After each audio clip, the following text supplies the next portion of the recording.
I have some amazing designer fragrances for you that are in my collection.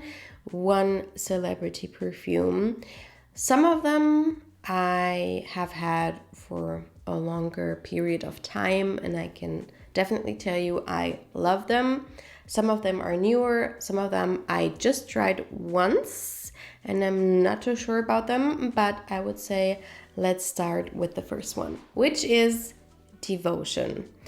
And I'm not too sure why I heard about this perfume in the first place, but when I saw sweet lemon, I was hooked. I was sold already because I love my citrusy perfumes in the summertime especially. And the thought of having a very fresh citrusy perfume, but for the more colder months, was such a perfect idea in my head and in my mind, and I do like it a lot. This is a very simple perfume. Also quite a simple bottle. I talked about it before, but I'm not too sure why all people are going crazy, it seems, about the bottle and that it's such a stunning design. I actually don't like it at all. I think you should either make it very simple or you should go all out. But this is like a very simple, classic bottle, and then it has like a very over-the-top sticker on it or ornament on it, and whatever. I don't like it. But let's talk about the perfume. So this is the main accords of sweet, gourmand, citrus, creamy, and fruity. With, on here it says 3 notes. It says candy lemon in the top, orange blossom in the heart, and base is vanilla. I have read before that it has something like a Italian dessert, like a panna cotta or something like that in here as well. And I do feel like it smells basically like a lemon curd, like a lemon kind of pudding sauce, something creamy, something quite dense and intensely citrusy, but it's not, a lot of people say it's like a lemon cake. I don't feel like it's cakey at all. It's not bready. It doesn't have the weight of like something cakey, something bready. To me, it's more light. So to me, it's like a lemon curd or even like lemon drizzle on a cake, but without the cake, if you know what I mean. So this is very simple. I don't think I'm going to wear it as much on its own, but topped off with another perfume, maybe like Burberry Goddess or something like that, even maybe like a Vanilla 28 by Kayali, something like that. I feel like this could be very, very nice combined with them.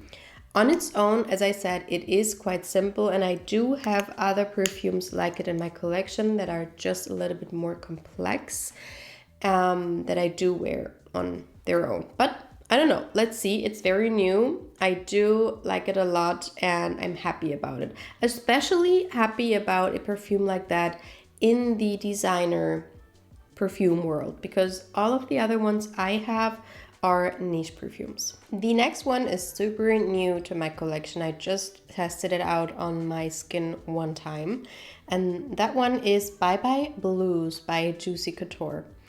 And I have another one from this line, which is called Palm Trees Please, and it's a sweetened tea perfume. So I had to try the other ones from this line, and this one was on a heavy sale, so I got it. And the main accords for this one are aquatic, citrus, fresh, floral, fruity, which are accords I oftentimes like a lot, but they can be too synthetic to me. So the fragrance notes are bluebell, watery fruits, amber, aquatic notes, blue orchid, driftwood, lemon, lotus, and musk. And I thought that this line seems to be like just very easy going, easy grab perfumes that are just fun and easy to wear, and I actually like it a lot. It does remind me of a lot of other perfumes. It's not very innovative, never been done before. It has something from L'Impératrice by Dolce & Gabbana. I think that one is a watermelon perfume as well, right? So it's kind of in the same realm, but just a lot more fun and sweet and juicy. L'Impératrice sometimes is a little bit too sharp for me. And this one I can imagine myself wearing a lot during spring and especially summertime. The only thing is that the performance, a lot of people say, is very weak, but the other one doesn't have a great performance either, and I do wear it a lot still. I just overspray. So let's see, but right now this is like a very fun addition to my collection, perfect for the warmer days. And since we are going away soon, I think I'm gonna grab this one and take it with me. Then we have my first C parfum from Giorgio Armani, and this is a line I did not really explore too much before. I think I just tested out the original years ago and I wasn't really impressed by it. And then there was the Eau de Toilette, and that one had pear in it, and I absolutely adored it. The only thing was that the performance was extremely weak, but I don't have it anymore, and I'm so sad about it because it got discontinued, and I just loved everything about that perfume. Anyway, one day we went to a perfumery and I just saw this red line from the C collection from Armani, and so I tested out all of them, and a lot of them were meh to me. Again, just like the original, didn't spark anything in me, but this one I was very surprised by it, and to me it has something strawberry-like to it. I don't know if it's the color or what, but it seems like a strawberry and blackcurrant juice to me. It's very fruity and very juicy and very fun as well, but a lot more elegant than the Juicy Couture one. So the main accords are floral, sweet, fruity, fresh, with notes of blackcurrant and bergamot. The heart is 2 types of roses, and then the base notes are white musk and vanilla. And this is not a very straightforward rose scent to me. It's a very subdued, quiet rose. It's mainly, in my opinion, about like a floral scent, but then you have a heavy dose of fruitiness in there from the blackcurrant. Especially, it's very sour, almost has something like a lychee would have, maybe some rhubarb, those types of fruits. The bergamot is giving it this freshness, and then it's very sweetened up by the vanilla, and the white musk is giving it something musky and fluffy and airy, and I actually like it a lot.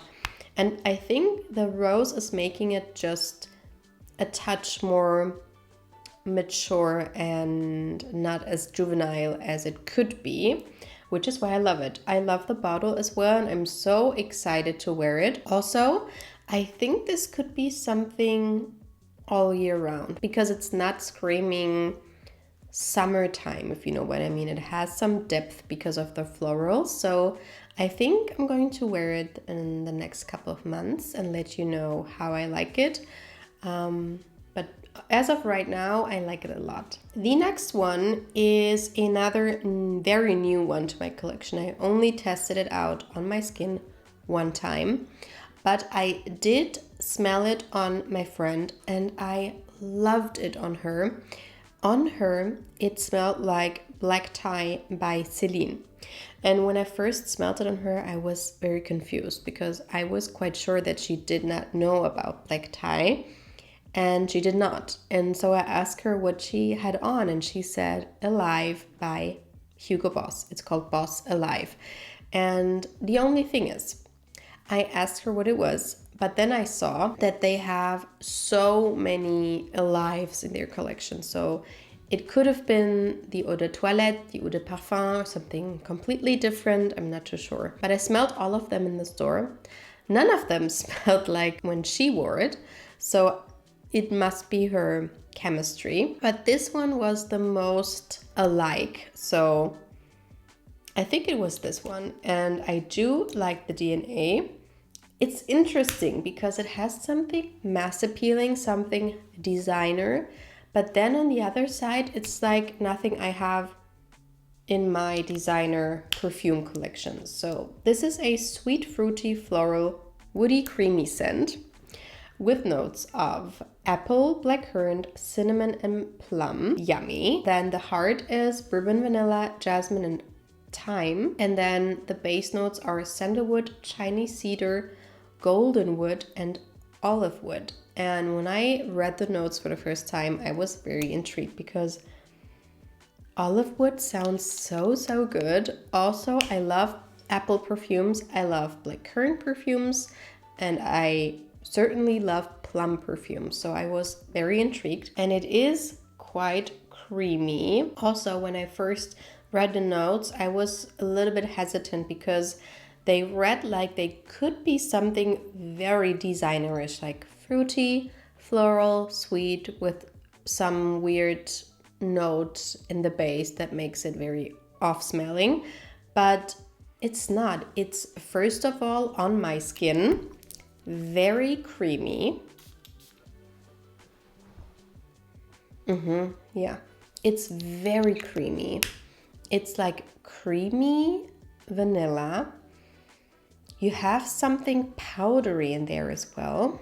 And then it's woody, but not like a very woody wood, more like a creamy wood, like a sandalwood, or maybe it's the olive wood. I'm not too sure. I just saw that it has sandalwood in there. So you definitely get the sandalwood. It's a sandalwood vanilla perfume, I would say, which is something that can be a little bit heavy, but then the fruits come in and they make it just a little bit more fresh and yummy. But it's not a gourmand scent, which is interesting because it has so many fruits in there, also the vanilla and so on. But I think the balance of all of the woods in there and the herbs just make it not a gourmand scent. So it has something milky to it, almost like a sandalwood milk, almond milk, something like that. It's very interesting to me, and I have to test it out. It kind of reminds me of the Sandalwood and Santal Blanc by Van Cleef & Arpels, which I have and I don't wear as much. So this could be maybe a nice alternative, and also something that is not as niche smelling, so I get to wear it more often. The next one is not a extremely new perfume in my collection, but still quite new. This is Yves Saint Laurent Black Opium Le Parfum. And I tested it out because so many fellow YouTubers said that this is the best of the whole line. It doesn't smell like Black Opium. It's very vanilla based. It's very heavy on the vanilla and almost smelling like a niche perfume. So I tested it out immediately and I thought, oh yeah, it's nice. Not too sure if I like it too much. And then I tested it out again and again and again. And I think maybe it was like the peer pressure. I'm not too sure. But in my head, I thought, oh yeah, it doesn't smell like Black Opium. I like it a lot. And I told people about it and then I got it gifted. So on my skin, I don't know what it is, but I don't really smell too much different notes than all of the other Black Opiums, basically. So the main accords are sweet, gourmand, creamy, spicy, floral, with a lot of notes. Basically, in the top you have pear, mandarin orange, and cinnamon. In the heart you have jasmine and orange blossom. And then in the base you have vanilla on vanilla on vanilla, some coffee, and some patchouli. And my problem with this line is that it's like a hodgepodge of everything. You have florals, you have fruits, you have the vanilla, you have coffee, and then you have patchouli, and it's just a lot and it's very strong. And I can say that this one is the most smooth and creamy out of all of them, but it's definitely a flanker of Black Opium. It is like a cappuccino type of perfume with a lot of vanilla syrup in there, but then you do get a lot of florals in there, and jasmine and orange blossom are individually quite difficult sometimes. Together, it's a whole different story, and then I just don't feel like it's as refined as it could be. I think if they would have chosen other florals, maybe it could be like a very yummy creamy perfume, maybe like an ylang ylang or like a peony or something like that. But the white florals together with all of the other notes, it's just a lot. I tried this out maybe 10 times now, but just on my hand, because I'm too scared that if I spray it on my whole body and hair and everything, I would get like choked out, if you know what I mean. So I'm not too sure. Because I do like the idea of having a coffee perfume that is not just a edible smelling or drinkable smelling coffee perfume, but something more to it. But I don't know, to me it just smells whatever and too much of everything. So I will test it out more. I will let you know if things change for me. And the last one is one that I'm quite sure I showed you, but I don't really remember where. And sometimes those cards that I record on get destroyed and then all of the files are gone. So whatever, if I told you about it before, then now you know that I still have it in my collection. And this one is a favorite of mine. So this is a celebrity perfume from Ariana Grande, and this is Maud Blush. They have another one called Maud Vanilla that I like a lot. It reminds me a lot of Silk Santal by Kayali, as well as Baccarat Rouge and other perfumes like that. And this one is totally different to me, but still very fluffy and airy, just like Maud Vanilla. So this is a floral, fruity, sweet scent with very fun notes of passion fruit, raspberry, bergamot, pink pepper. In the heart you have magnolia, pear and rose. In the base you have dreamwood, musk, sandalwood and ambrox. And people say it smells similar to Angel Nova. That one I liked, but that one was very sweet and loud, and this one is a lot more fluffy and airy. It's like a sweet cloud, like a cotton candy, but not smelling like cotton candy. Just the consistency of the perfume reminds me of cotton candy. It's mostly a fruity, sweet scent. I'm very shocked that there is no vanilla in here, because it smells like a very creamy vanilla perfume mixed in with a lot of fruits, but I guess it's the musk and the sandalwood that's giving it this creaminess, and then the sweetness just comes from the fruits, I guess. It's such an easygoing, happy scent for me. I love to wear it to bed. It's quite strong for a celebrity perfume, not the strongest, especially because it's like a fresh, fruity scent, but it's not the weakest. And I actually I'm kind of getting used to this very spacey looking perfume bottle. It's like that, and I just like it. It's such an easygoing perfume. It's not too sweet. A lot of perfumes are very, very sweet. It is a sweet perfume, but not just sweet, if you know what I mean. And I think I'm going to get the Maud Vanilla as well, because I just like the DNA a lot. So these were all of my new designer and celebrity perfume additions to my collection. Let me know if you've tried any of them. Let me know if you want something specifically. Let me know which designer perfume you recently purchased, and I hope to see you in my next video. Bye!